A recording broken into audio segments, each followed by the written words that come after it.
Hello दोस्तों, कैसे आप सभी लोग। उम्मीद करते हैं आप सभी अच्छे ही होंगे और प्लीज़ चैनल को ज़रूर सब्सक्राइब कीजिए। दुनिया में हमें जगह जगह बढ़ती टेंशन देखने को मिलेगी और समझ में नहीं आ रहा है कि दुनिया का डायरेक्शन अभी किस तरफ जा रहा है। हमें चाइना ताइवान टेंशन देखने को मिल रही है, Saudi Iran, Israel Iran, India Pakistan जो अभी एक मिसाइल हादसा हुआ था, और रूस और यूक्रेन के बीच तो युद्ध भी हमें देखने को मिल रहा है। वहाँ पर रूस शेलिंग और बमबारी कर रहा है यूक्रेन पर, तो यूक्रेन भी रेजिस्टेंस दिखा रहा है। लेकिन यहाँ पर हमें एक और टेंशन देखने को मिल रही है।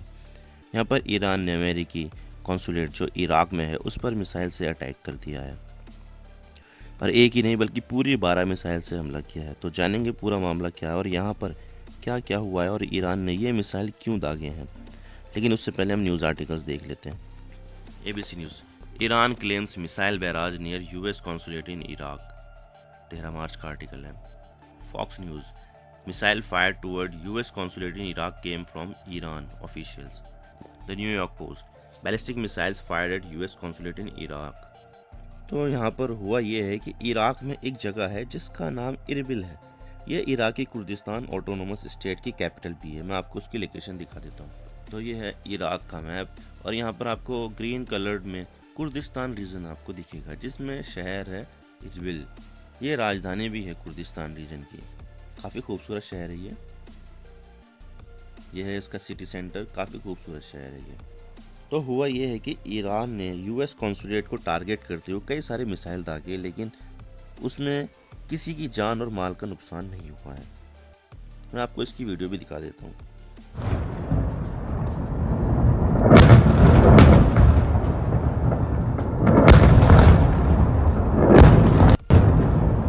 तो आप देख सकते हैं ये वीडियो। लेकिन मैं आपको बता दूं कि कॉन्सुलेट होता क्या है। तो मैं आपको बता दूं कि जो कॉन्सुलेट होता है वो एम्बेसी नहीं होती, लेकिन वो एम्बेसी के अंडर ही काम करती है, क्योंकि कोई देश होता है तो वो छोटा तो होता नहीं है, और दूसरे देश के नागरिक सिर्फ एम्बेसी के आसपास तो नहीं घूमेंगे। तो इसके लिए कॉन्सुलेट की व्यवस्था की जाती है। तो ईरान ने US कॉन्सुलेट पर अटैक किया, तो उसके पास ही इराकी कुर्दिस्तान के न्यूज़ चैनल कुर्दिस्तान 24 का ऑफिस भी है। ऑफिस और स्टूडियो दोनों हैं।